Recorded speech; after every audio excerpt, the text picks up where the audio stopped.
রামাদান সিরিজগুলোতে সবসময় তো দেখিয়েছি যে কি দিয়ে ইফতার টেবিল সেট করি বা কিভাবে ইফতার টেবিলটা সেট করি।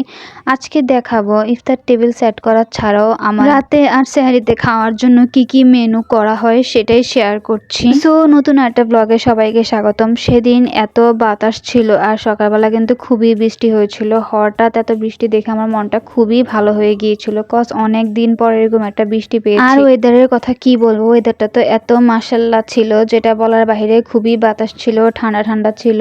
সো কাজ করতে আমার একটা কষ্ট হয় নাই। তো এট ফার্স্টে এখানে বিরিয়ানি মাংস বসিয়ে দিয়েছিল। সো এই বিরিয়ানিটা আমি আর দেখালাম না এই ব্লগে, সেটা অন্য একটা ভিডিওতে শেয়ার করব।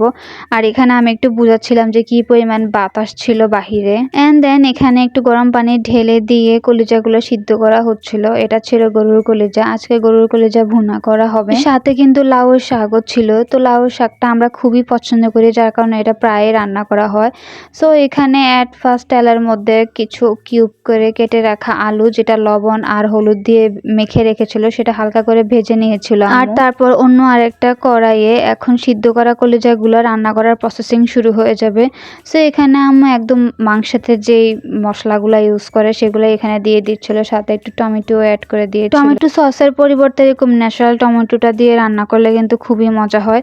দেন এখানে আদা রসুন বাটা, পেঁয়াজ বাটা, তারপর জিরা গুঁড়া, গরম মশলা সহ কলিজার সাথে যে চর্বিগুলো ছিল সেগুলো আগে আম্মু দিয়ে দিয়েছে, কারণ এগুলোর থেকে কিন্তু প্রচুর পরিমাণ তেল হয়। সো এগুলো আগে ভালো করে কষিয়ে আম্মু এখানে হলুদ, লবণ আর মরিচ দিয়ে দিয়েছিল। তারপর আরো ভালো করে কষিয়ে নিয়েছিল। রান্না বান্না সবাই পারে, সো এত ডিটেলসে বলার আমি কিছু প্রয়োজন মনে করি না। আর এখানে হচ্ছে যে শাকটাকে ভালো করে সিদ্ধ করা হচ্ছিল। আর এখানে আম্মু আজকে একটু বেশি পরিমাণ শাক নিয়েছিল, কজ আমাদের অনেকদিন ধরে শাক খাওয়া হয় না। শাকটা হালকা একটু সিদ্ধ হয়ে আসলে এখানে পেঁয়াজ, রসুন কুচি আর মরিচ দিয়ে দিবেন, তাহলে দেখবেন যে অ্যারোমাটা এত সুন্দর আসছে, জাস্ট আপনার কল্পনার বাহির। তারপর শাকটাকে আম্মু চুলায় নিয়ে আসছে এবং দেখতেছিল সিদ্ধ হয়েছে কিনা। পরে দেখা যায় সিদ্ধ হয়েছে।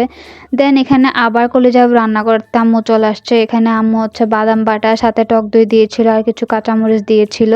দিয়ে এবার সুন্দর করে এগুলো একদম মিক্স করে নিয়েছিল। অ্যান্ড এট লাস্ট সেই সিদ্ধ করা কলিজাগুলো আম্মু এখানে দিয়ে দিচ্ছিল। তারপর আর কি, এই তো এখন ভালো করে কষিয়ে নিব।